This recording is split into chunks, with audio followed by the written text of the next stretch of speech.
ఒకానొకసారి దుర్వాస మహర్షి భూమిపై సంచరిస్తూ ఉండగా ఒక విద్యాధరి ఇచ్చిన దివ్య పుష్పమాలని ఇంద్రునికి సమర్పించారు. కానీ ఇంద్రుడు దాన్ని తక్కువగా భావించి తన వాహనమైన ఏనుగుపై ఉంచారు. ఆ ఏనుగు ఆ పూలమాలను కింద పడేసి తొక్కడంతో కోపించిన దుర్వాసుడు ఇంద్రునికి నీ అహంకార ఫలితంగా దేవతలు బలహీనులవుతారు అని శాపాన్నిస్తారు. ఆ శాప ఫలితంగా దేవతలంతా తమ శక్తిని కోల్పోయారు. అసురులు దేవలోకంపై దాడి చేసి దేవతలను తరిమి స్వర్గలోకాన్ని ఆక్రమించారు. దేవతలంతా శ్రీ మహావిష్ణువుని శరణు వేడారు. అప్పుడు స్వామివారు అమృతాన్ని పొందితే దేవతలంతా బలవంతులవుతారని, అందుకోసం క్షీరసాగరాన్ని మదించమని సూచించారు. మందర పర్వతాన్ని కవ్వంగా వాసుకి అనే సర్పరాజును తాడుగా వాడి క్షీరసాగర మదనం మొదలుపెట్టారు.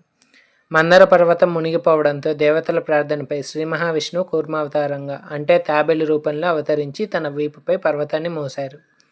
ఆ మదనంలో అనేక దివ్య వస్తువులు ఆవిర్భవించాయి. హలాహలం విషం మహాశివుడు తన కంఠంలో నిలిపి నీలకంఠుడయ్యారు. కామధేనువు దివ్యగోమాత మహర్షులు తీసుకున్నారు. కౌస్తుభామణి శ్రీ మహావిష్ణువు ధరించారు. వారుని మద్యం అసురులు తీసుకున్నారు. కల్పవృక్షం కోరికలు తీర్చే చెట్టు దేవలోకం చేరింది. రంభ ఉర్వశి మొదలైన అప్సరసలు దేవతల సేవలో చేరారు. ఐరావతం తెల్లని ఏనుగు ఇంద్రునికి లభించింది. ఉచ్చేస్రవము దివ్యాశ్వం ఇంద్రునికి లభించింది. చంద్రుడు శివుని జటాజూటంలో ఆసీనుడయ్యాడు. లక్ష్మీదేవి శ్రీ మహావిష్ణువుని చేరింది.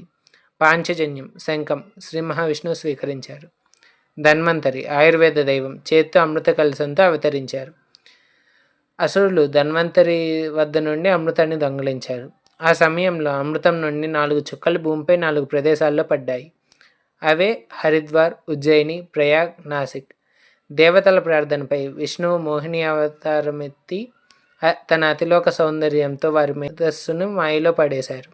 నేను అమృతాన్ని పంచుతాను అనగా అసురులు అమృత కలశాన్ని మోహినీదేవికి అందించారు. దేవతలకు అమృతాన్ని అందజేస్తూ అసురులను తన మాయలో పడవేశారు. ఒక అసురుడు దీనిని గుర్తించి దేవతా వేషంలో దేవతల పక్కన కూర్చొని అమృతాన్ని తాగారు. అది సూర్యచంద్రులు గమనించి తెలియజేయగా శ్రీ మహావిష్ణువు తన సుదర్శన చక్రంతో అతని తల ఖండించారు. అతడి తల తప్ప మిగిలిన భాగం సర్పరూపంగా రూపాంతరించింది రాహువుగా. మిగిలిన రూపం మారకుండా తల వరకు సర్పరూపంగా రూపాంతరించింది కేతువుగా శ్రీ మహావిష్ణువు అనుగ్రహాన్ని పొందారు. శ్రీ మహావిష్ణువు కూర్మావతారం ధరించి అమృతాన్ని దేవతలు సాధించే విధంగా చేశారు.